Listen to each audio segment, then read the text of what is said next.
Good morning, everybody, and welcome to another episode of The Week That Was. I'm Saeed Khan, broadcasting from the lovely city of Detroit, which is a suburb of Garden City, Michigan, for any of you who are looking on the map.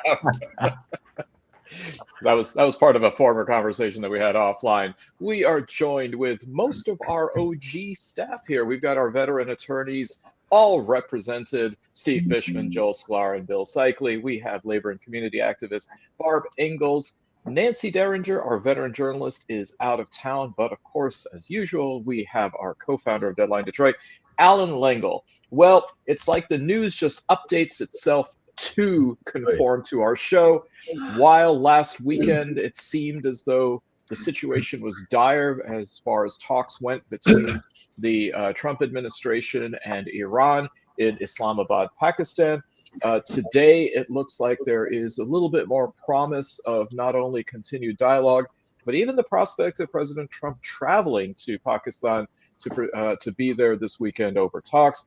It looks like there have been mixed messages. On the one part, the Iranians announced that they are lifting their restrictions on passage through the Strait of Hormuz. And yet at the same time, the president today announced on Truth Social that the strait is also open. And in fact, he named it the Strait of Iran. I don't know if that is because he's demented, plain ignorant, or if he's decided to sweet talk the Iranians by giving it to them in exchange for changing the Gulf of Mexico to the Gulf of America. Who the hell knows? But it looks as though there is at least some movement toward negotiation. Thoughts on whether or not we can all rally around the maypole next month? Is there a flag on the maypole? Because if there is, I'm not rallying around it. Well, you've got to wonder. I think any sane person looking at this would ask, why did we do this war? We got nothing out of it. We're probably in a worse position than we would have been before, and it's kind of befuddling to me. It's at some point, if Trump stays in much longer, he's going to miscalculate one of these things, and we're going to end up in real trouble. And I think that it is so frustrating for me that the Republicans in the House and the Senate, who know this, who cannot look at these facts and not realize what's going on and do nothing about it. Yeah, it's going to destroy the country. Well, I think it's clear if it already hasn't. I think Iran has won. They're winning. Our esteem around the world has continued to diminish. Trump has no idea how to deal with this. The Republicans are malleable, but Iranians are not. The real world is not. And now we're learning in real time what having him as our Fuhrer for the last, 4 years before, now going on 2. This is what happens. This is the evolution of Trumpism, fascism, whatever you want to call it. But this is where we are. We're an isolated nation. We are no longer respected. We're no longer admired. People no longer want to do business with us because we're not trustworthy. We are so much worse in every sense than we were before this war began, and it's all attributable to Trump. And it's interesting that the agreement that was reached during the Obama administration is now something that they would really love to have in terms of guarantees about enriching uranium, about regular inspections, all that kind of stuff, which they were so dismissive as bullshit and stuff like that. I have a video. There's a little humor there, and there's not a lot of humor to it, but it shows the impact of this war here. No one can get oil because turns out this thing we never heard of was the choke point for the entire planet. Whoops. There are long lineups for fuel from Pakistan to Cambodia to Vietnam. Sri Lanka shortened work weeks to save electricity. In Bangladesh, the energy crisis has forced universities to close. In South Korea, people are being asked to take shorter showers. Okay, not cool, South Korea. times of global unrest are when people need to jerk off in the shower the most. When did Trevor Noah start wearing ties?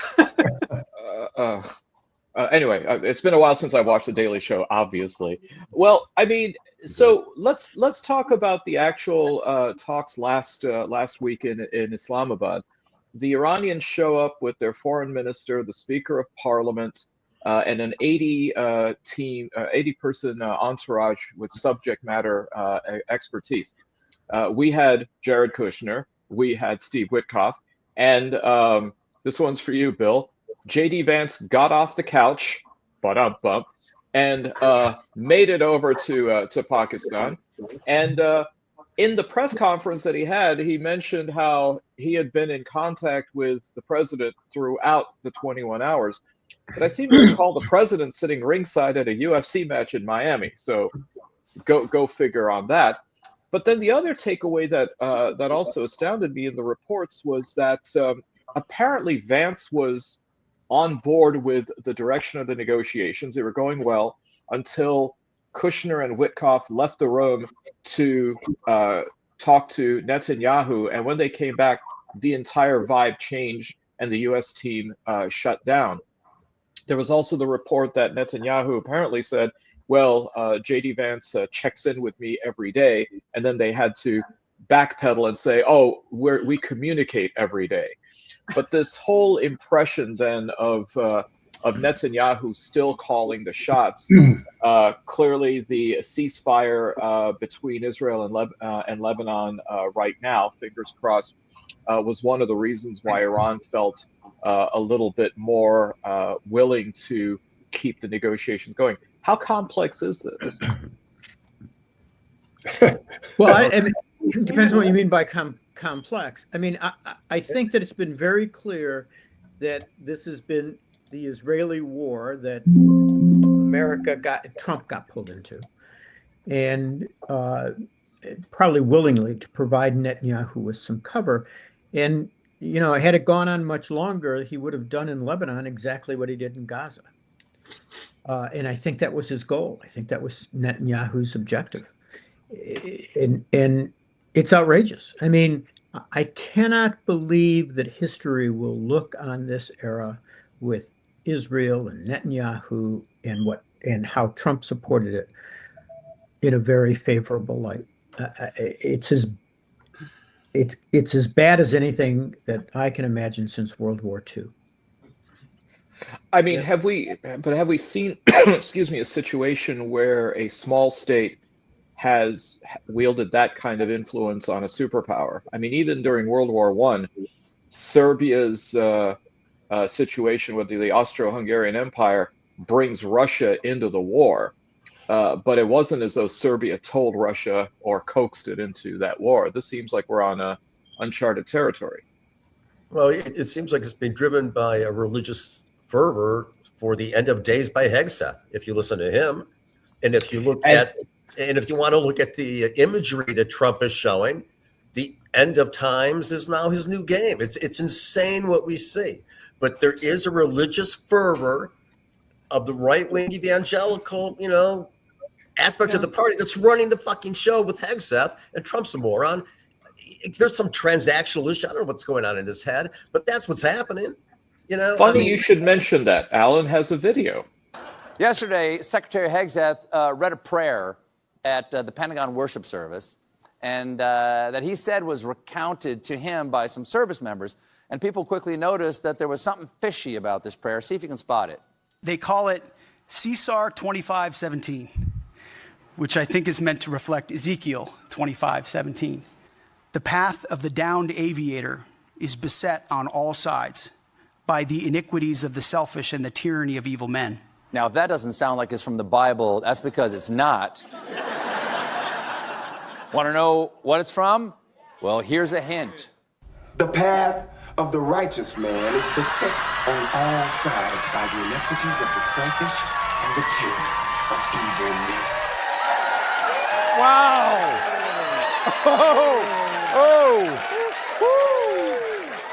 Hegseth's quoting from the Gospel of Quentin Tarantino. So here we got Hegseth, who is not only quoting from Tarantino, but taking on the Pope Leo XIV, hinting that there is going to be an anti-papacy that's going to be supported, as happened in the 14th century with Pope Boniface. What's he going to do? Is he going to support a Cubs fan because Leo's a White Sox fan? But the idea that there is the bold, Steve, correct me if I'm wrong. It is from the back of my throat, chutzpah, isn't it? All right. So yeah, you could call it chutzpah, but this is a lot worse than just regular chutzpah. You mean there's actually a hierarchy? See, I learn something new every day. And why wasn't Obama's book The Chutzpah of Hope? But anyway, but here you've got, I mean, picking a fight with the Vatican. I think, Allan, we may even have a clip of J.D. Vance talking about something else, but it's probably a good lead-in. You look at the emails, it's obvious that Jeffrey Epstein hated Donald J. Trump. And by the way, one of the best signs for whether you're a good person or not, for whether you're a decent human being, is if the worst people in the world hate your guts. The fact that Jeffrey Epstein hates Donald J. Trump is a pretty good thing for Donald J. Trump. What does it say if the Pope doesn't like you? Is that a good sign? Well, this is because Vance actually was Pope-splaining the Pope, saying maybe you really don't know that much about theology. And then others, of course, in the Trump administration, or at least close to him, or the Trump cult-like Speaker of the House, Mike Johnson, similarly saying, well, the Pope really hasn't read the Bible properly or has misinterpreted these passages. The last time I checked, wasn't Iran supposed to be the theocracy and we were supposed to be the secular country? So, yeah. Steve. Me? Steve. Yeah. I forget the part about secular versus theocracy. The fact that these guys are still saying the things that they're saying, you talk about tone deafness. I mean, do they understand how many Catholics there are in this country?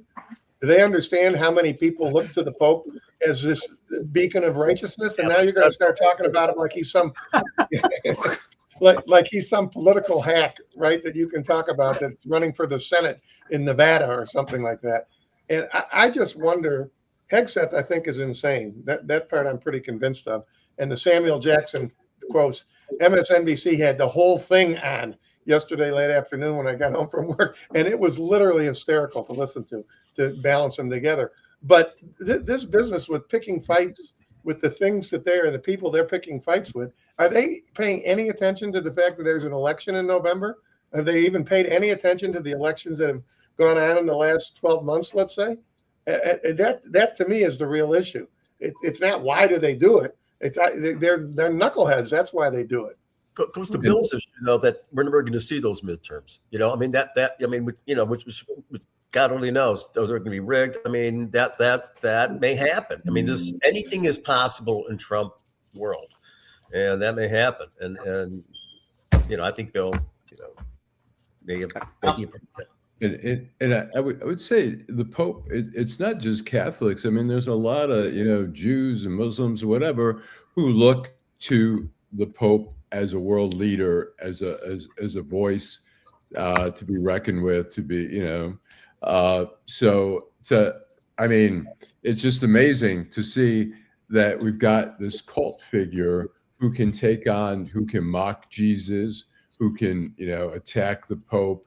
And get away with it because these are the Kool-Aid drinkers. That's what's left, Right. Yeah, but Barb.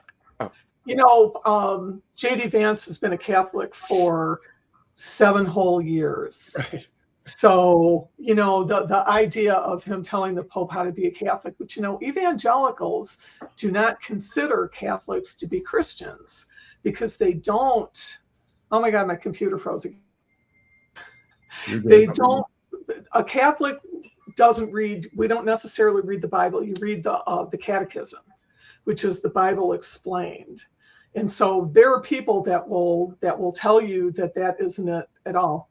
And yeah, Francis Patrick is absolutely right. But they don't care. They really do want the world to end. They are trying to bring around end times and not knowing what that even is.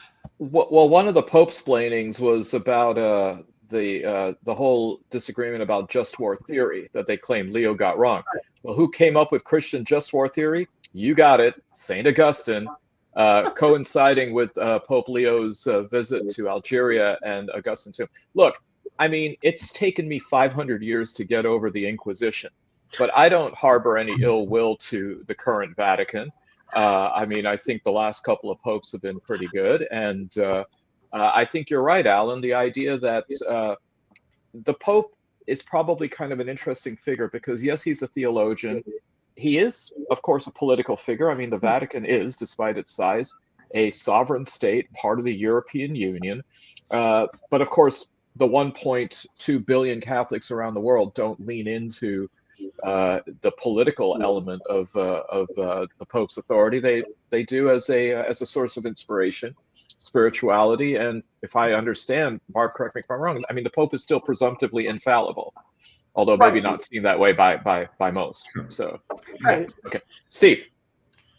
I think that I heard someone say this yesterday on MSNBC, that the fact that he's American and that he speaks English, obviously unaccented, and that everybody can listen to him and understand him, and he sounds like anybody else that any of us bump into, you know, on Woodward. They were saying, the people who were talking about it, saying that irks the Trumpers also, because here's a person who you can't say, oh, he doesn't understand our society or he doesn't understand how things are in America. And that makes some sense to me. I think that probably is annoying as hell to those guys, because he's talking back to them in their same language, and he's from Chicago. They can't really fool him about too many things. And certainly, as Barb is saying, to try to pretend that these guys know more about theology than a man like this, that's insane. But do you think some of MAGA actually believes this? I mean, that they will see, I mean, forget about not agreeing with Catholics because of doctrinal differences, but the idea that I don't know what you want to call Hegseth, but somebody like him has more religious knowledge than the Pope. And I think that unfortunately there are some people who probably believe that, because they probably think that their knowledge of religion is at par with the Pope because they go to TikTok and Wikipedia. They go to little storefront churches and tell them that money is the most important thing. I think I keep on hearing this from young people when I'm out. We're in an era in which people believe there are no facts. Everything's my opinion, and if that's true, then everybody's opinion has equal weight. It's a ridiculous proposition, but I do believe that we've created a culture in which too many people have come to this conclusion, that it's really everything's an opinion. There are no objective facts anymore, and therefore my opinion's just as good as anybody else's opinion. It's not just opinion, Bill. They'll say it's not my opinion. They'll say it's my truth. So I remember Abby Hoffman said, "Don't trust anybody over the age of 30." But I think now people don't trust anybody with an IQ over 30. So I think I think you don't trust anybody who acts like they have an IQ over 30. I stand corrected, sir. Well, speaking of IQs and speaking of elections, as you said, Joel, there was a big one in Hungary. And boy, as you said, Barb, might as well send Vance to whomever you want to go ahead and basically change the destiny of their lives, or their lives in general. Viktor Orbant, ally to both Trump and Vance, and whom Vance had gone and stumped for in the Hungarian elections, lost, but didn't just lose. He lost badly by a 2/3 margin to Peter Magyar, who I have to think the deck was stacked in his favor, because Magyar literally means Hungarian. So, you know, there you go. But while he may not necessarily be a complete antithesis to Orban, the optics cannot be avoided. I mean, here was somebody that Trump and Vance had doubled down, tripled down on, and lost. Can we take some kind of direction from the Steve? I think what the direction we can take from it is the fact that he conceded that he lost and didn't try to do the same thing that Trump did in 20, which tells you, however bad you think Orban was, and he was pretty bad when you look at the way it turned into just a kleptocracy and they were all becoming billionaires. At least when the election was over, he said, okay, I lost, and off they went. And that to me is the most significant difference. I wonder if you put Trump on the truth serum, he'd probably say, I can't believe that asshole did that. Why would he possibly ever concede? Why didn't he bring out the troops? Why didn't he summon all of his people to come there and storm the Capitol or storm the legislature? So that was the thing I took away from it more than anything else, to tell you the truth. Yeah, I hope you're right.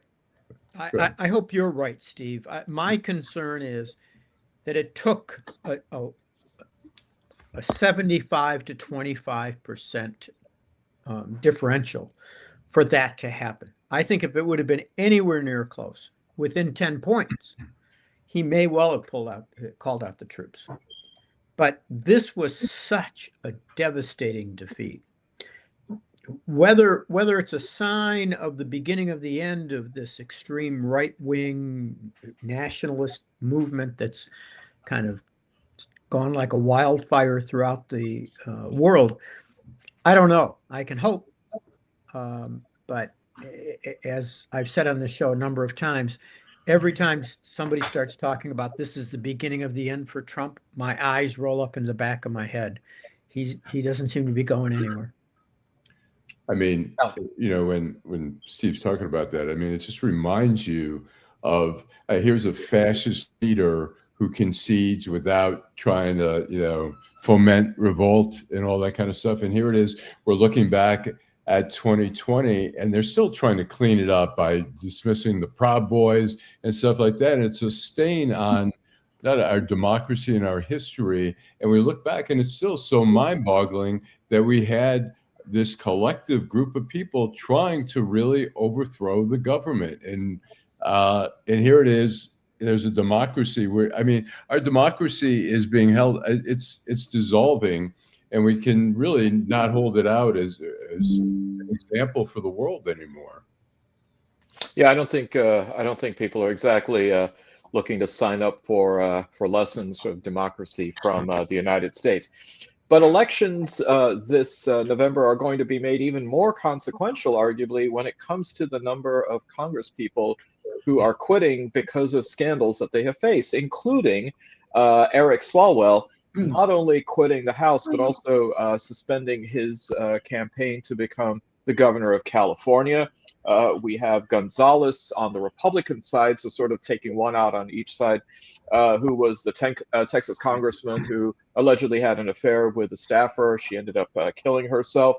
And then more to perhaps come with a Republican congresswoman from Florida saying, yeah, let's just run the table. And why stop at the House? There's people in the Senate as well. Is our House and Senate going to be Epsteined going into the midterm elections here? Steve? I don't know about being Epstein or anything like that, but I don't think there's any doubt, just from the silence that you had, you know, all the stuff that's coming out about Swalwell. This one heard rumors that nobody out there does anything. They let these people get away with treating, and keep in mind, what do I always say on this show? It's not like they went and had an affair with another House of Representative member or a senator or a doctor or a lawyer. It's almost always the same goddamn thing. It's somebody that works for them, who's younger than them, who doesn't have any standing to object, who needs a job. And these are the kind of people that we're electing to go to the Congress and behave like that. And I cannot tell you how disgusted it makes me. And it goes back to Bill fucking Clinton, back when he was president, and who he was dealing with, and taking advantage of people who don't have really anywhere to go. And that, to me, is the lesson of all this. Republican, Democrat, Senator, Congress, get rid of these guys who can't keep their dick in their pants when they're around people who are in their 20s and 30s and who work for them. That's as far as I'm concerned, that's the lesson in all of this. Barb. Politicians have been predators forever. William G. Harding, Franklin Delano Roosevelt, Eisenhower had a girlfriend, JFK. No, really? What? Wait, let me mark the time. Scoop. 23. They're up to 23 women right now accusing Swalwell of doing this. Wow. It's not. This is my surprise face. Okay. I mean, I have a lot to say about all this. I think this whole thing about the Rape Academy, and I think everything that they've said. A friend of mine in Berlin, we were talking about the Rape Academy, and she wrote and said there's a story coming out in Germany about the same thing happening there. Again, that was her surprise face. Women are going, oh, you're finding out about this now. You know, it's every woman in the world holds their keys like this in a parking lot. Now we don't have keys, but if you have one, when we're alone, we walk like that. I'm really happy that some of this stuff is coming out. Is anything going to change? No, it is not. We're going to keep electing these guys. People are going to keep their mouths shut and let them get away with it. And I really hope, and I think I do not hate men. I'm married to one of the most wonderful human beings on the planet. I think you guys are amazing and wonderful. But it's, the fucking problem men. is when we say we have to stop electing these people, a lot of these people are so smooth and likable and charismatic or whatever. You don't know. You just, like Eric Swalwell. I mean, you see him speak. That's not the first thing that comes to your mind. Like, this guy is a predator. He's like, oh, he's an advocate for democracy. He hates Trump, whatever. He hates women too. That's irrelevant. All that stuff is irrelevant. They knew. They're admitting that they knew. They'd heard things about the guy. What they need to do, Barb, 100%, I agree with you. What you need to do is you have to have both of the major parties take a stand and bring these people in and say, look, this isn't going to work anymore. You keep pulling this kind of shit, it's going to be out for everybody to hear, and we're going to get rid of you. It's the party's responsibility, and the people who are in charge, it's their responsibility to do something about it. I agree with Barb. A lot of people who run for office, they're charismatic. I agree with what you're saying, Alan. They're charismatic. They have a nice way, blah, blah, blah. But the people inside, they know what's going on, and they know how they're treating their staff, because most of this stuff happens with their own staff, and that's the part that disgusts me the most. So I agree. I agree, Steve. This is a lot like when Charles Pugh was doing what he was doing around town. What we have ultimately found out, what everybody ultimately found out, was it was the worst kept secret in town. Exactly. Same thing with Swalwell. But I suggest, and based on the cases I've done and studying this stuff, there are really two types. One is for lack of a better term, slick willies, the guys who this is their personality. They're about the charm and turning it on, but it's all based on power. There's another group that comes into Congress, becomes an elected official, who gets enamored with the power and begins to believe his own bullshit about his shit not stinking, and then turns to this. But Steve's right. The only way you control it is by having the party say, we will not tolerate this, not ever, not by anyone. Whether it's our president or a member of the House or a member of the Senate, doesn't matter what party they're in. Unfortunately, look, does anybody doubt that these resignations were a deal between the Republicans and the Democrats? Look, we're both embarrassed by these guys, but nobody wants to disturb the balance of power. If your guys resign, we'll make our guy resign. That's what happened here. It's embarrassing that it took that kind of negotiation to get it done. Steve's right. When people do this, they ought to be terminated. It shouldn't take, by the way, 2 years for the ethics committee to investigate these things. It just shouldn't take that long. Bill, in honor of Sade making the Rock and Roll Hall of Fame, I think that first category you call him a smooth operator. So just Barb. Wait, just one other thing. This is a subject, as you guys can tell, it really irritates me. A smooth operator, you're talking about someone who's comfortable around females, males, whatever. I'm one, I guarantee you. I've got tons of female friends. Friends, I'm emphasizing friends. That doesn't mean because you're a quote smooth operator or you're able to sit around and talk with females that you go and start screwing around with people who work for you who are 25 years younger than you, who you have authority over. I don't see any combination, any connection to that. To me, no, I think no, you've got to have that and lack of a moral compass. Lack of moral compass, and I would say, and I also intend on that. Jennifer had a comment regarding being a nurse and seeing this dynamic at hospitals, but I also want to point out that she now has the record for longest comment on the week that was. So much so she took 3 men out in one comment. But so you know what Jennifer just wrote there, I've heard that over and over again from all kinds of people about what goes on with dachshund in hospitals. It's the same exact dynamic. I've got authority over you, so I think I can do whatever I want. Yeah. I'm sorry. Yeah. I was going to say what Steve was saying in terms of people know. We've seen it at the universities, at Wayne State University, where some professor has, been hitting on students for decades, and it becomes a little bit of a joke, humor, or whatever. We saw at the Detroit News in the sports section, there was a guy, he was probably in his 40s. He did aggregation, and he wrote a wrestling column called ML Curly, and there were always jokes about him, and he would get like young kids who read his wrestling column calling there all the time, and little jokes about him, with kids and stuff like that, and being a pedophile and stuff like that. And he got arrested, and he spent time in prison for being a pedophile. But it went around as a joke, and people knew about it. And so Steve's right that, people know what's going on. I'm sure Eric Slawell, you can't have that many women coming forward, but interestingly, it's good that his issue is addressed right away, and the fellow in the Congress member in Texas, but Trump seems to get an exemption for everything. It's just part of the culture of Washington, and a business and a power. It's part of the culture, which is a strange aberration.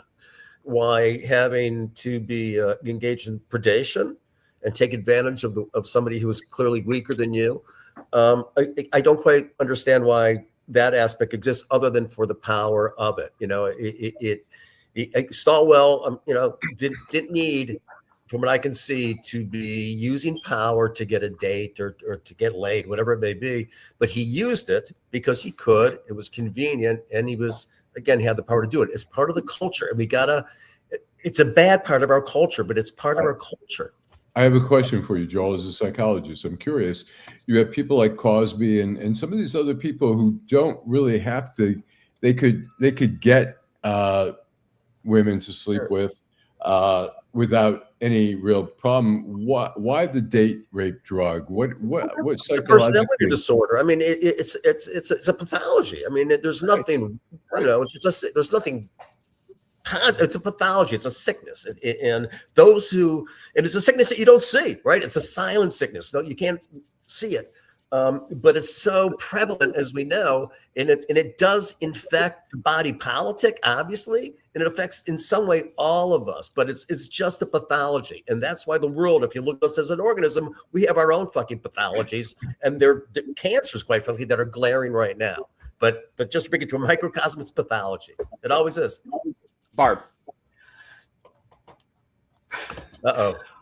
No. Everybody, it's not just Washington. It's not just politics. It's everywhere that there are men and women, and over and over again, women who get up the courage to report it are told, you shouldn't have been drinking, you shouldn't have been wearing that. You're going to ruin his future. In the colleges, you're going to ruin his future. He did one stupid thing. He raped a woman behind a dumpster where people could walk by and see him. It was bad judgment on his part. This is the Stanford swimmer case, right? That's Barb? The Stanford Brock something. And I hope he has a gas pin right now. I think that women do not report these crimes.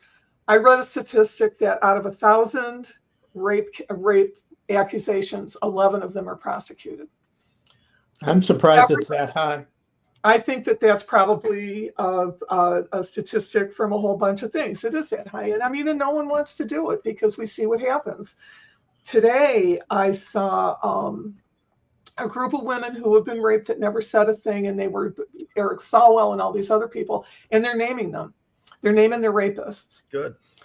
Which is because they are in more danger for doing that than the rapists themselves. This is a problem of the world. This is the problem. You know, Barb, I mean, you think about even media coverage, they love to pounce on societies in the global South as being misogynistic, patriarchal, and all. There's really never an inward look on, as Joel said, the pathology that we have in our society. I mean, it's as the patriarchy and the misogyny is as embedded as, and fill in the blank of the countries that are always discussed in the media. Well, why now? I mean, it's 9 years after the Me Too movement took hold. It's 8 years after Al Franken resigned from the Senate for the photographs that exposed his conduct. And as Bill said, it seems like now there's, whether it's transactional or not, there's a bipartisan push for this. There's at least an acknowledgement. What's different now, do you think? Nothing. Yeah, I would say nothing. It's their nature. It's just their nature. I'm sorry. I want to make sure I understand the question. No, I mean, why is it coming out? Why is it coming? Yeah, exactly. Yeah, why is it finally that people are doing something about it now? Yeah, I'm sorry, I should have been more clear. Go ahead, Steve. Good. I mean, it's fairly obvious why people are doing something about it now. Once it becomes public, you think the Congress was going to do shit about Swalwell or the other guy? They weren't doing anything until it became public. And then as more and more of the women stepped up, and then as more and more of the people said, hey, well, we heard about that before. That's why they're doing something about it. But I just want to toss this out too. It seems to me, and I don't know, I'm interested in Joel's answer because he's got the psychology background. It seems to me a lot of it for men is how you're raised and how you're taught to treat females, even when you're young, even when you're 10. Okay, what do you see in your own house? What do you see in your own synagogue or church or whatever? It seems to me you have a better chance to have a decent attitude towards females if you're raised that way, like I was, let's say. Yeah, no, I think if you're raised in a house, quite frankly, that is safe, which is safe, meaning that your father always treated your mother with respect, and your mother was that's how my parents were. They treated each other with great respect. I knew my place. I knew that I was a child and I had to listen to my parents. I knew I had to listen to my grandparents. And so absolutely, if you have an environment that teaches you that there are boundaries and limitations that you must respect, no matter what, you always have to respect them. That certainly helps. If you have some sort of some sort of disposition, genetically, whatever it may be, to not be quite right, that's that. I think being in a bad household where there is violence, where there is anger, where there is disrespect, dad is beating my mom, dad is in my sister's room. God knows what that does to boundaries and limitations. There are none. So everything is fluid, and it says everything is amoebic. Everywhere there's an opportunity, you're going to take advantage of it. Yep. Barb. I tell my young women friends, marry a man that has sisters. Marry a man with sisters, because at one point or another, one of them would have stepped up and their sisters would have turned around and beat the shit out of them. Yeah, so I think that that's a good plan. Yeah, my sister's 11 years younger than I am, and it made me kind of like a third parent in the house. Absolutely. And I mean, we have a terrific relationship, and a lot of that has to do with exactly what you said. You have respect, you have responsibility over somebody, and you're going to make sure nothing ever happens to them. Well, the Department of Justice. Oh, sorry, go ahead, Al. I just want to say something real quick about Congress. When Steve is right about Congress never does anything, particularly ethical investigations. When I was at the Post, and this was not a story about sexual stuff, but me and another reporter, Dana Priest, reported that Senator Richard Shelby was leaking information from the Senate Intelligence Committee. Dick Cheney was going crazy about it. He didn't know who had leaked it, but basically what happened was they, in a closed door meeting with intelligence people, they were told that on September 10th, there was an Al-Qaeda intercept in which somebody said tomorrow is D-Day. It was not translated until September the 12th. And Shelby went to one guy at Fox News, and he didn't run with it, but that Dana Bash did. In the middle of the committee break, Shelby went to that person, and we exposed Shelby. We reported about it, and because part of it was going to be the Senate, the balance of the Senate might change, it went to the Ethics Committee, and guess what happened to Senator Shelby, chairman, who Dick Cheney had gone crazy about this leak? Nothing happened. And that's what happens when you have their own people investigating their own people. They protect them. Allan, when you were working on that story with Dana Priest, did Ben Bradley ever yell across the newsroom, said, Priest-Gell, like merging your names like Woodstein?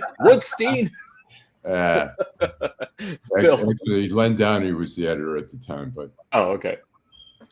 To follow Allan here, I think he's right. If you look at lawyers, you look at doctors, you look at any group that self-regulates, the only time they ever do something is when one of their members become a total embarrassment to the profession. There are plenty of lawyers that should have been disbarred over the years who get either nothing or maybe a reprimand or private reprimand. It's because unless you're a real and public embarrassment to the profession, they're not going to go after you. They don't want to, quote, tarnish the profession. And that's why we shouldn't have self-regulating systems. We ought to have some standards, and we ought to have an independent party enforcing those standards. Some of this is the worst. Look at the Supreme Court that literally has no standards, has no ethical standards. And therefore, I bitch and complain all the time about how can that justice sit on that case given his wife's involvement or his involvement. And the fact of the matter is there's no standard to apply. And there's no one to enforce. That's a bad system.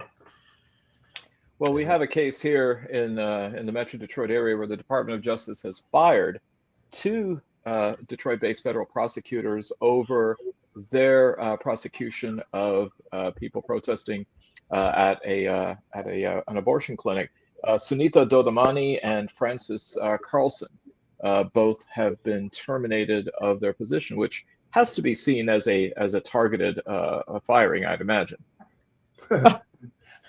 Really? No kidding. Right? So I know quite a bit about the case itself. And Frances Carlson and I have had any number of cases and things together over her 24-year career at the United States Attorney's Office. And I can tell you that this firing by Todd Blanche, by the way, Todd Blanche is the one who did it. And I don't believe our U.S. Attorney here, Jerome Gorgon, had any say in it at all. That firing has created more of an uproar amongst the criminal defense lawyers and other lawyers than anything I can think of in recent memory. It happened 2 days before we were to have a luncheon for what's called the Gilman Award. Leonard Gilman was a great U.S. attorney who unfortunately passed at a young age. And every year somebody receives the Gilman Award. It usually alternates between a defense lawyer and a prosecutor. And many of us in emails back and forth, this year it happened to be a defense lawyer that got it.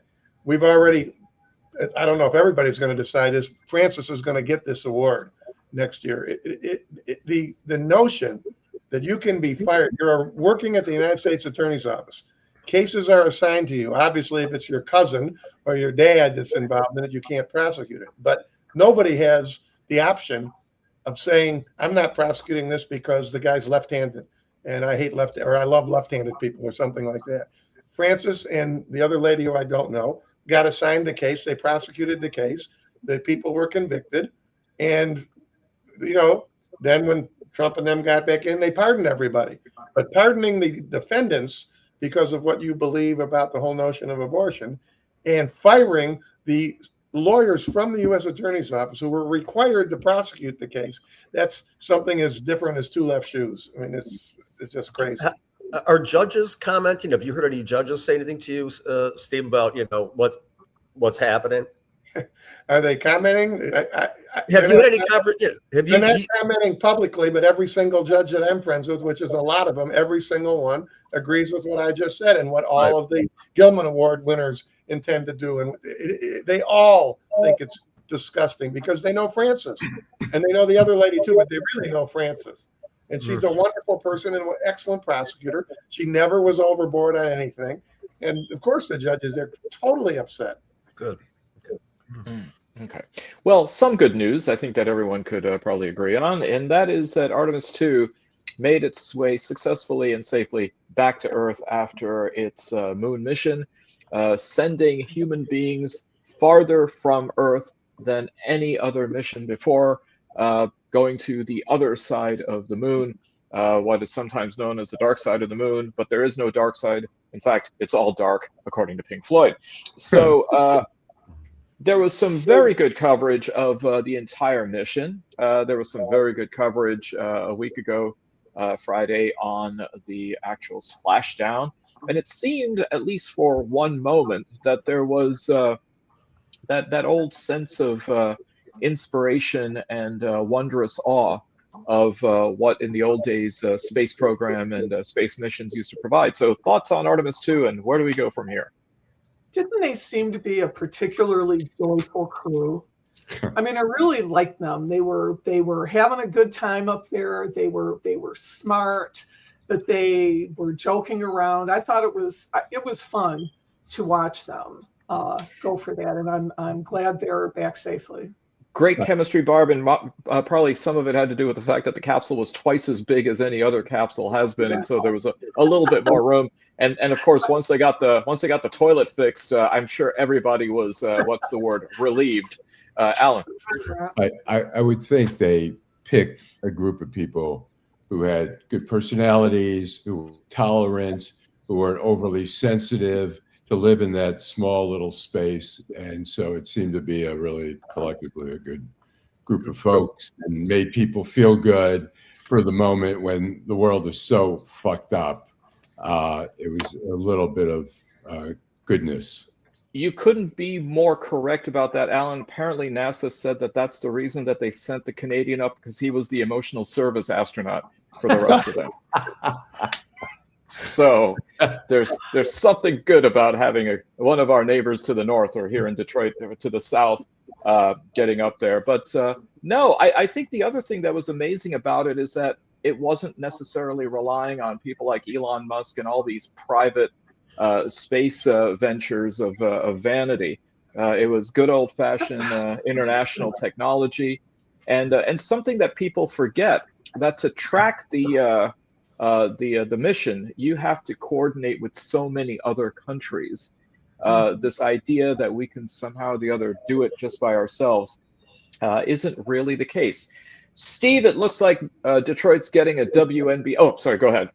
I just have a question. I hate to be the negative voice about it. I just looked it up. The Artemis program through 2025 cost $93 billion. Wow. Getting in whatever this latest trip was, it's over $100 billion. I have never been a fan ever, back in Neil Armstrong's day, of any of it. I don't know what it accomplishes or what it gains the rest of us, but $100 billion, you guys say it's worth it? Well, Steve, I mean, there's a lot of technology that came out of it, like smartphones, or, oh, I'm sorry, never mind. Sorry about that. But what was it about? Just a reminder there, Allan? I'm sorry. Somebody here. Yeah. I'm sorry.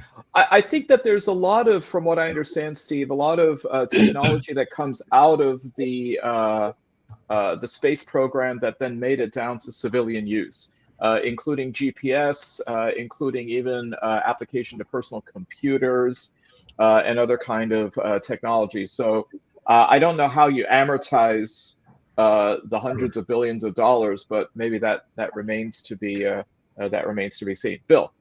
Yeah, I mean, I don't often disagree with Steve, so I'm going to be cautious here.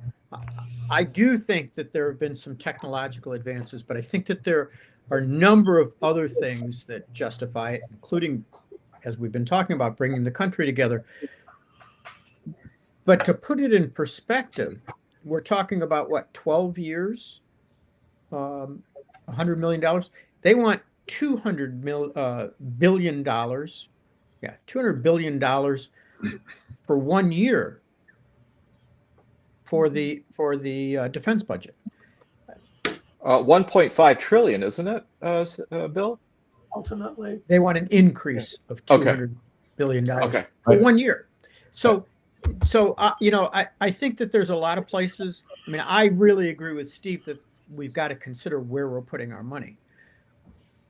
But I think that, you know, dropping the bombs that we're dropping and spending the money on weapons would be better spent getting people health care and doing space exploration and raw scientific study, because that's what happens with the space program. That's where you're getting raw scientific work that we don't see anymore. We don't have Bell Labs or anything like that. We don't have government labs where people are just walking in to do it. And I want to make one other suggestion. I think we ought to take up smash the numbers question about the senatorial race. But go ahead. I want to say real quick before we get to that. I mean, some of the space exploration isn't just all about feel good and stuff like that. I mean, it's an advancement in science that we have to. There's so much out there. I mean, we have satellites out there that are impacting technology down here. I think we have to look at it also. It's not just a feel good kind of project, but it's kind of necessary for advancement of technology. So. I mean, there was definitely after '69, there was definitely an inspiration for STEM in the United States, and I think that some argue that when the space program went on the wane after the Challenger disaster and the phasing out of the shuttle program, it had an impact on how Americans see that. Barb. Really, I'm just going to go really fast. When I was a little tiny Barb, my mom would drag me and my sisters out of bed and put us in front of the TV and say, "You are going to always remember this." And so I watched every space shot. We had, and so, you know, their little black and white TV, it was just like, beep. But there used to be an idea that we had education for education's sake in this country, that science was important, that these things were important to learn, and we were gonna do something with all this. And I think, to me, like, money doesn't even exist in a real plane. You know, it just is like all this money being tossed around and say, you know, what does it even fucking mean? But what we have, you know, really, what's a billion, a trillion? It's like, it's unfathomable to someone like me, but we know what these places are like. So, and besides, you know, Trump and Jared Kushner see the potential to sell condos on the moon. I wish they'd go there now. Exactly.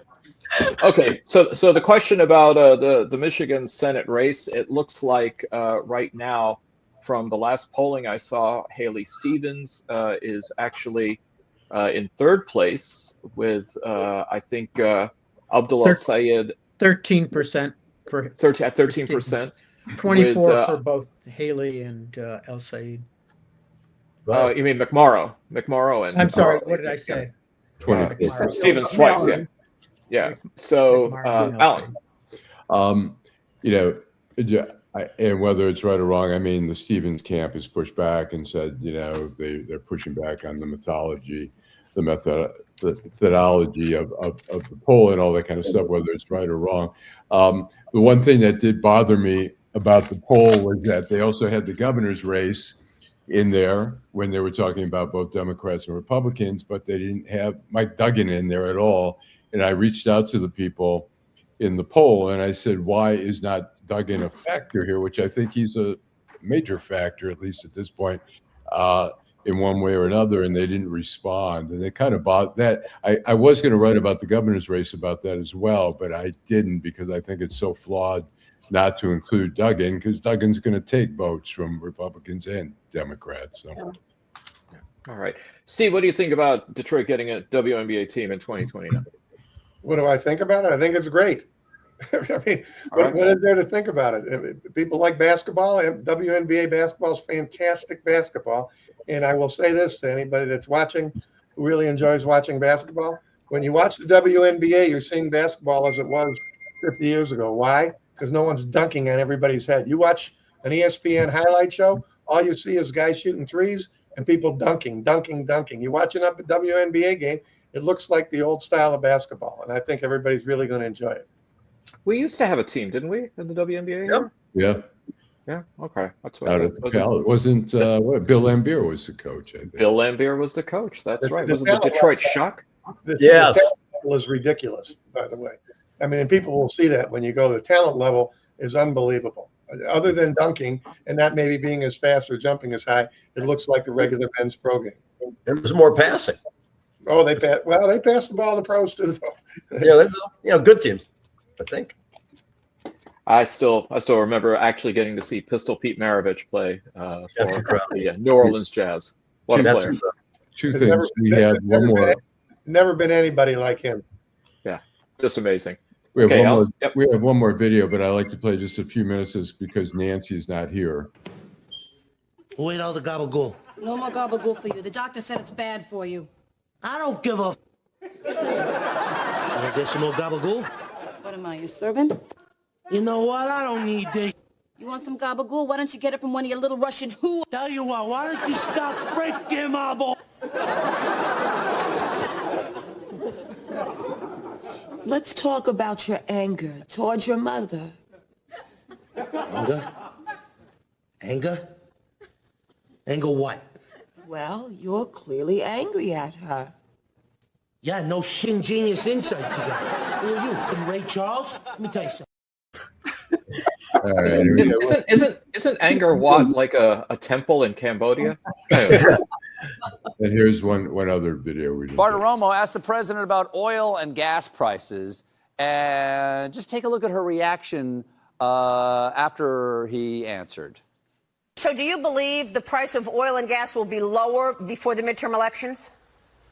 I hope so. I mean, I think so. It could be, or the same, or maybe a little bit higher.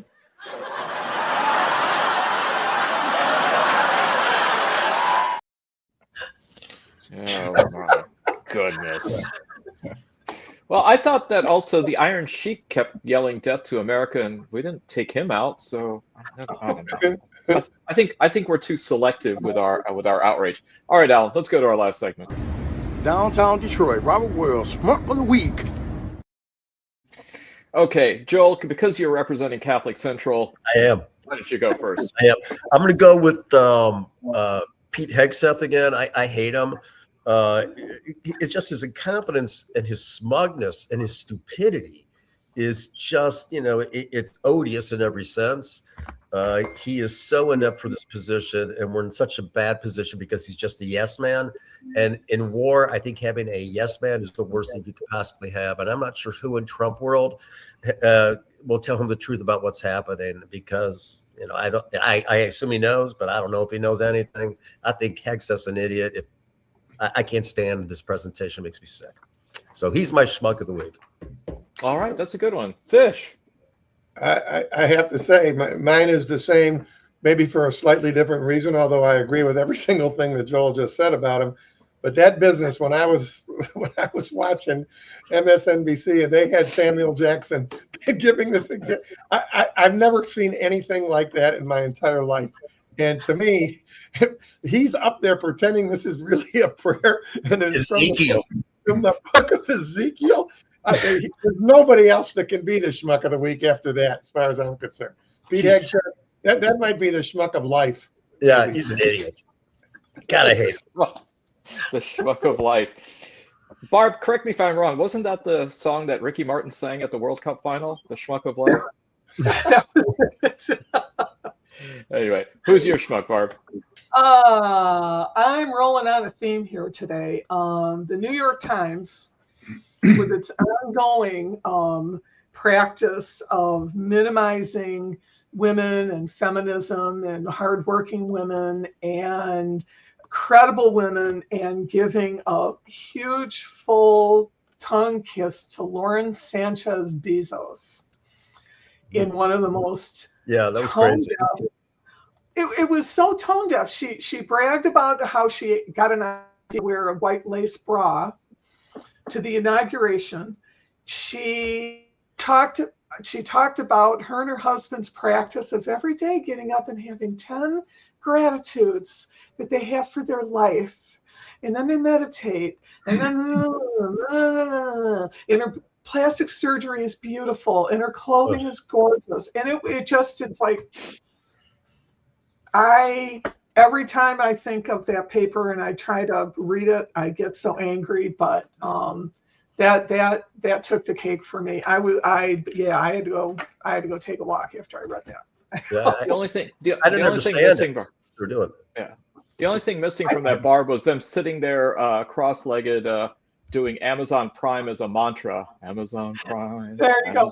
I will bet in 6 months he makes a play for the New York Times to buy it. That's the only thing I can think of, is that he would like to have that paper too. Yeah, I think Washington Post run that as a weekly feature, right? What's Lauren up to? Yeah, it is. She's happy. She is very happy. Thank you. There's always that positivity. Sorry, Bill. Yeah, I want to give a group Schmuck of the Week award to Trump, Hegseth, Johnson, and J.D. Vance for this pissing contest that they've gotten into with the Pope. It is the most ridiculous thing that I think I've ever seen. And for Trump to portray himself as Christ and then say, oh, only the crazy left-wing media could come up with this. I was clearly a doctor in that picture. This stuff is incredible. But for them to then stand up to the Pope and say, you ought to go back to school and figure out what this theology stuff really is, it's disgusting. You mean the Pope needs to go back and take catechism classes? I mean, I don't think so. Okay, so which celebrity doctor or TV doctor would you say was the closest to Jesus? Dr. Kildare. Dr. Kildare. Dr. Welby back in the day. Marcus Welby. Marcus Welby. Yeah, I trusted the guy. My dad would diagnose it within 5 minutes. He'd get the symptomology, because it was a whole hour of diagnosis. And he'd say, okay, Spotty Mountain, rotted fever, whatever that is. And it was like, boom, spot on, Dad. It was incredible. Anyway. With all respect to your dad, if that was the diagnosis, you might need a second opinion. It was like, wasn't there Rocky Mountain spotted fever. Yes, Boom. Rocky Mountain spotted fever. That was the yes. diagnosis. I was like, oh my God. David Weiss from Was Not Was posted this on his Facebook page. You see. Dr. Kildare. That's brilliant. There's Dr. Kildare. Ben Casey. Ben Casey, that's it. Yep. There you go. Well, that was also Richard Chamberlain, wasn't it? That's Doctor. Before he became a Thornbird priest. So before we had Dr. Jesus Trump. Okay. Bill. I just went. You just went. Yeah. Allan. I'm going to go one with Pam Bondi for not showing up to try to, she's incapable of telling the truth. That's why she was so fitting for that administration. But the other one is Barry Weiss in 60 Minutes for, at the end, I don't know what the fuck is going on, but they have like these little things at the end. They're like these sort of like these right-wing little rants about, Coach K talking about America, Franklin Graham talking about stuff. And it's like, what the hell is going on? I mean, they're just ruining the show. I mean, it makes me nauseous when I see that, when they're still doing some great stuff, but they're slowly letting the whole Trumpian thing seep into them. So maybe they think that it's still Andy Rooney, who was at the end. It ain't Andy Rooney, man. It ain't Andy Rooney. It's sad. It's sad what I'm seeing. All right. Well, I've got a couple. Okay, one is Erica Kirk, who missed a Turning Point rally with J.D. Vance, citing security reasons, despite the fact that the Secret Service apparently found that it was okay for the vice president to be there. The other one is widow Sharon Osbourne, who has confirmed plans to attend a far-right anti-immigration Unite the Kingdom march led by fascist-in-chief Tommy Robinson in the UK. She tweeted, "See you at the march." Shout out to Clarence Thomas for calling progressivism an existential threat. But I gotta say, I'm a little bit, and I don't say this often, I'm a little bit disappointed in my esteemed family here at the week that was, that they didn't, and no one picked. Maybe Nancy would have. But this is for you, Nancy. Robert F. Kennedy Jr., who admits that he once chopped off a dead raccoon's schwanz to study it later on a family road trip. Yeah, that was a good story. Yeah. As good a story as his plan to put black kids into re-parenting camps, because they all know that the drugs that they're given as children cause violence. He's so loathsome, this guy. And actually, Allan, apropos your focus on Curb, rumors have it that the marriage of Cheryl Hines to said RFK Jr. may really be Love on the Rocks. It ain't no big surprise. Yeah. So there you go. Getting in that Neil Diamond reference as well. By the way, the best thing about that Jazz Singer movie, other than watching Laurence Olivier going from being one of the boys of Brazil to a cantor, was hearing the punk rock version of Love on the Rocks in the recording studio. Oh, that guy should have become an artist. But anyways, listen, thanks everybody for another great episode of The Week That Was. Thank you for all of our listeners and viewers who dialed in with some really fantastic comments and questions. And of course, thank you, Steve. Thank you, Joel. Thank you, Bill. Thank you, Barb. And as always, thank you with the last word, Allan. Drive home safely. Take care.